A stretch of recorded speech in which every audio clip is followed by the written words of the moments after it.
nin reer Kuwait ah ayaa qoray fariintan ka hor inta uusan dhiman.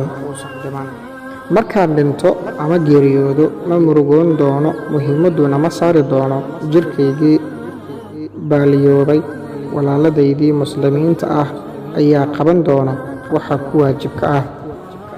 1. Waxay iga saari doonaan maryahayga. 2. Way i meeri doonaan. 3. Way i kafani doonaan. 4.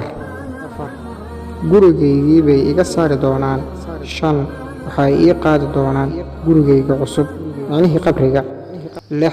Dad badan baa imaan doona janaasadayda, iskaba dhaafi qaar badan baa u soo dhaafi doona ama ugu soo tegi doona shaqooyinkoodii iyo ballamihii ay lahaayeen inay i aasaan darteed.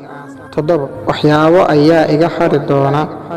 Waxaa ka mid a furahaygii gaariga ama baabuurka, shandadaydii ama boorsadaydii, kabahaygii, maryahaygii, taas oo ehelkaygii ay sadaqayn doonaan si ay ii anfacdo. U fiirso, adduunyada iima murugoon doonto, mana joogsan doonto dhaqdhaqaaqii caalamka, dhaqaalihii wuu sii socon doonaa. Shaqadaydii waxaa iman doona qof khayrkay ah si uu u qabto. Xoolahaygiina waxay u tegi doonaan iyagoo xalaal u ah dadkii dhaxlayay. Waxa ugu horreeya ee iga dhici doona wuxuu noqon doonaa magacayga. Sidaa darteed, markaa dhinto waxaa lay odhan doonaa meydka, magacaygu iguma yeeri doonaan.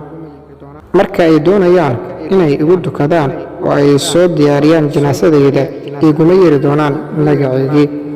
Markay damcaan inay i aasaan, waxay odhan doonaan soo dhoweeya meydka, magacaygana iguma yeeri doonaan. Sidaas darteed, waxba iima tarayo nasabkaygii, xoolahaygii iyo qabiilkaygii. Waxbana iima tarayaan booskii aan ku lahaa ummadda dhexdeeda, magacii iyo caannimadiiba. Maxaa ka macno yar adduunyada, oo maxaa ka weyn waxa inagu soo wajahan?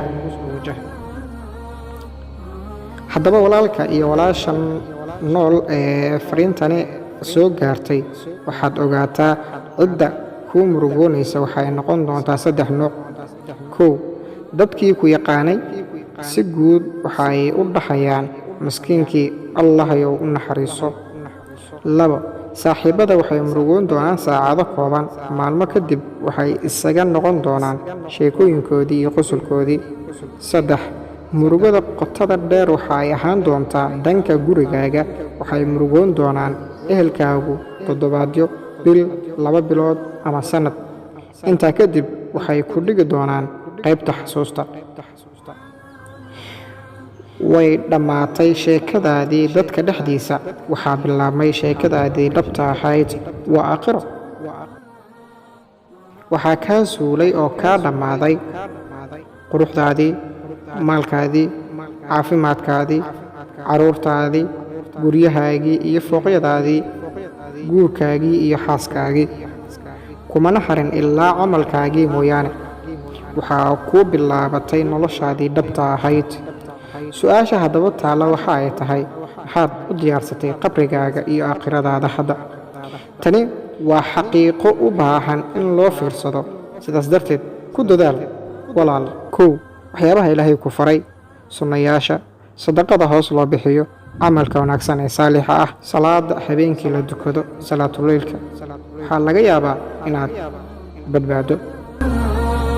Ilaahay subxaanahu wa tacaala wuxuu yidhi, waanada waxay anfacaysaa dadka iimaanka laga helay. Wadkur fa ina dikra tanfaca almu'miniin.